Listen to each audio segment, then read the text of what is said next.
Welcome back to Fairy Tail Anime Review. This is episode number 14. This time I'm reviewing the 281st 81st episode of the anime. And this one adapts chapters 429 to 427 to 429. Yeah, like the episode suggests, there is a clash underground. Yeah, and there's many reminiscent. It seems like this arc loves reminiscing the Terror Island arc. Yeah, because remember the whole curse doll thing. Yeah, pops from this episode. Yeah, first we have Virgo makes a return. Yeah, yeah, she shows up and she digs her way into the underground, and of course they yell for Grey. Of course, not just smells him. And of course, the little boy with the curse doll shows up. Of course, Lucy's had bad memories of it. Seems like they love doing it. There was a present from Grimoire Heart. Yeah, that was the guild that was black, the Dark Guild that was destroyed by Seraph and the Terror Island arc, which is the same arc where Agloia showed up. And they fight several of the members until they are stopped by Grey, who says he erases on Fairy Tail Mark to have this black mark show up on him.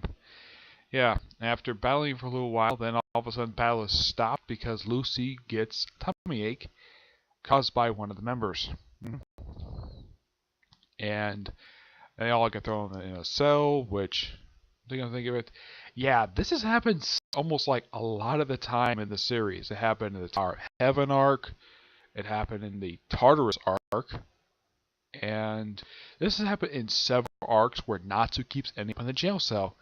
It's a frequent thing. It seems like a lot of the really big arcs, this tends to happen. Tends so.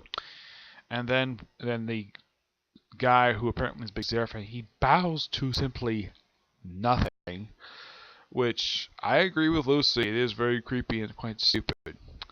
And then they began torturing her. First, after he removed her shoes and her socks, put salt water in her feet and have a goat lick. Apparently that going away. And then she decided to stretch her out to look like something very weird. And it turns out he was going to cut her in half, and then he gets frozen by Grey. And it turns out, yeah, he is here undercover. And I'm seeing this in the end of him like, okay, what the heck is this thing? And I'm thinking, what is this? And I'm like, okay. So in this series, they have a smartphone. Yes, that seriously looks like a freaking smartphone he has. I'm like, really? Fairy Tail's got phones. Something they never had before. And then, of course, he makes a phone call, and he calls Urza. Yep, makes her first appearance in the anime. Well, she did appear in sort of a future tease thing that happens in the Falling arc. But yeah, this is her proper return to the series, and great to see her. And she's only on screen for about a good 2 minutes, and that's it. Yep, that's it for her.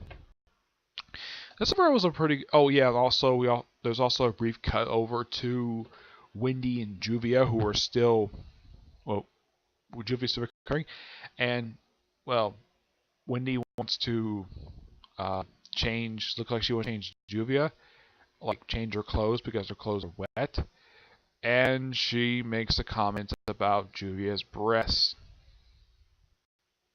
I'm not kidding, she does. Yeah, and they talk about fish. Like, okay, why? Yeah, even I'm agree with Wendy. Like, why is she dreaming about fish?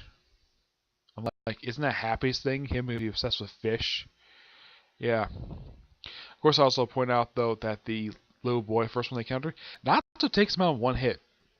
Yeah, apparently his 1 year training thing really improved his fighting style. Excuse me. Also, Levy makes a return to the series. Yep, first time since the Tiger arc she's actually showing up. And she shows up 4 episodes into this arc. Actually, this is more like the 6th episode of this arc because, well, first 2 were just stepped in one chapter piece.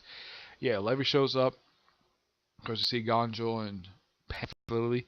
Yeah, there's only one scene that they're in, and next week's episode looks like the arc is finally going to heat up. Hmm. Yeah, if I remember that the reason why Gray's here, he's actually on the cover with the Witch's Brew, which is an organization started by Jalal. Yep, this is actually within the Grand Magic Games arc. Hmm. And Urza's part of it too. Yep. So overall, really good episode. Can't wait for next week's episode. Hmm. I know for a fact that 4 episodes of this one, the which is the actually it's like 3 episodes, which actually was the one that aired this past Sunday. This is the dub episode for it. So by episode 7 of this particular season, this arc wraps up. Hmm. After 7 episodes. Yeah, a 20 chapter arc adapted for 9 episodes. Well, technically this is like 7. Well, yeah, 7. So that means that overall, there's only about, because this was adapted for 50 episodes, yes, for these 5 chapters. So that means that once this arc is finished, there's only about 33 episodes left. So are they going to adapt 3 chapters episode? I have no idea. All depends exactly when they get up to it, okay? So, yeah, and looks like that over the next few episodes, it's simply put big brawl that we've been waiting for 5. We had to wait to episode 5 of this particular season finally for this to happen. Hmm. Yeah, otherwise, so that's really it for this particular review. I was thinking of doing a review of Seven Deadly Sins, but it's getting really late, so I figured I'd just quickly do this review, and I'll worry about doing it tomorrow, along with my other reviews I was hoping to do today, but I ran out of time, so I'm gonna do reviews tomorrow. Even though it's Thanksgiving, I still plan to do reviews tomorrow. Okay, but see you next review. Bye.